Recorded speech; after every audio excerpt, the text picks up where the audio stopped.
All right, people, so we are back this week in Torrance County's Estancia Ranchette subdivision, which occupies all the land you see here.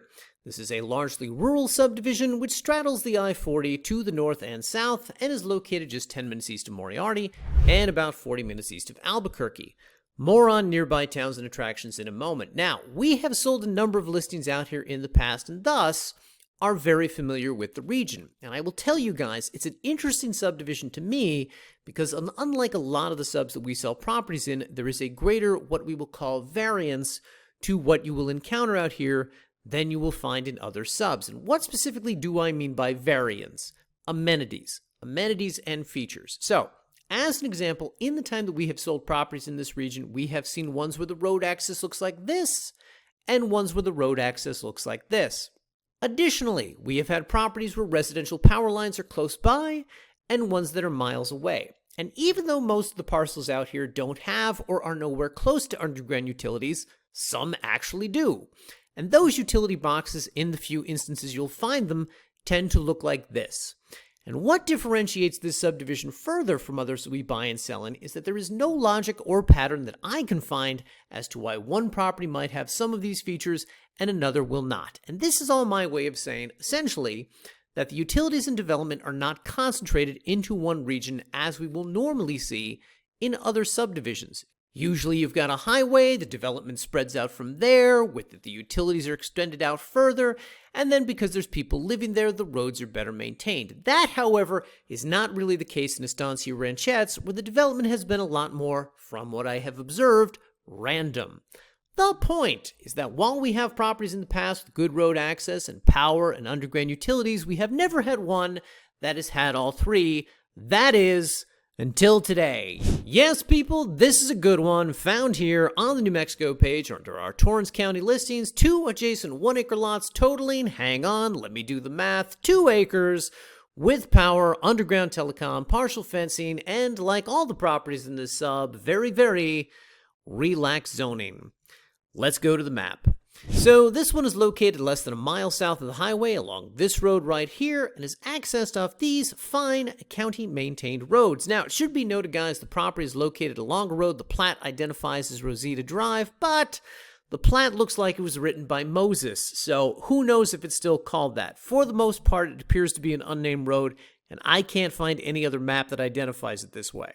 Whatever the case, we'll go with Rosita Drive. Anyway, Rosita is a 2-track dirt road, but realistically speaking, it's so close to the county roads, you'll be able to access the land in any vehicle type. Now, as we can see from the property photos, we've got the aforementioned residential power lines going up and down Rosita. We've got the underground utilities, which are located just 1 lot east.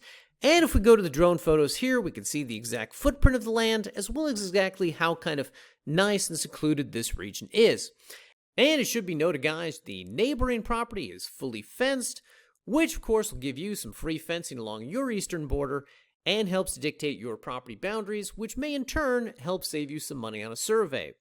Now, let's talk about this fenced property by way of a discussion on zoning. So, the headline on this page indicates that this area is RV friendly and has relaxed zoning. Why do we say that? Well, if you come down here to our property details section and click on the Zoning and Restrictions tab, you will learn that this property is zoned rural residential in a pre-platted lands district. And if you click on this PDF right here, you will learn all about that. Now, the long and the short of it goes like this. A pre-platted lands district is a subdivision that was created prior to formal county zoning regulations.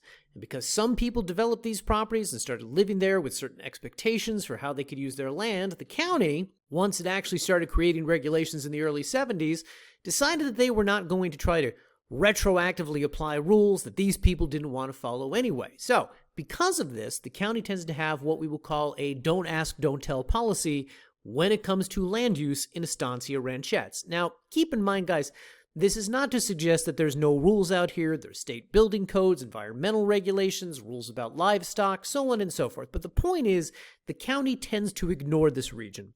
Additionally, when you combine that with the fact that Estancia Ranchettes has no HOA and no covenants or restrictions, it really makes this area ideal for those people who want to conform to as few rules as possible. And that is one of the major reasons why this area is so popular with our buyers, particularly those who want land they can camp and RV on for longer periods of time. Now, That brings me back to the fenced neighboring property. So in this photo here, you will notice an RV.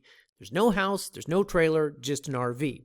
Additionally, here's another property just down the street. Once again, no house, no structure, not even some kind of awning or overhang, just an RV. Point being, RV use is a lot easier out here in Estancia Ranchettes, and quite honestly, the presence of the fence on both of these properties suggests to me that that may be the only difference between temporary use versus long-term parking or storage. That's merely speculation, but if you call over to Torrance County Zoning, there's a guy there named Steve. He's worked in the county since I think New Mexico joined the union, and usually he's a really helpful, really informative guy. He's got a lot of information like that. So if you do want clarification on that issue, Steve's your man. Now, it should be noted, guys, as I said earlier, this property is less than a mile from the highway and only about 10 minutes outside Moriarty and maybe about 15 outside of Edgewood. Point being, if you're going to develop the land and you're looking for your nearest Walmart, hardware store, grocery store, supply store, whatever, they're all a short drive east along the I-40. And, of course, the most happening town in the state, Albuquerque, is just another roughly 30 minutes down the road.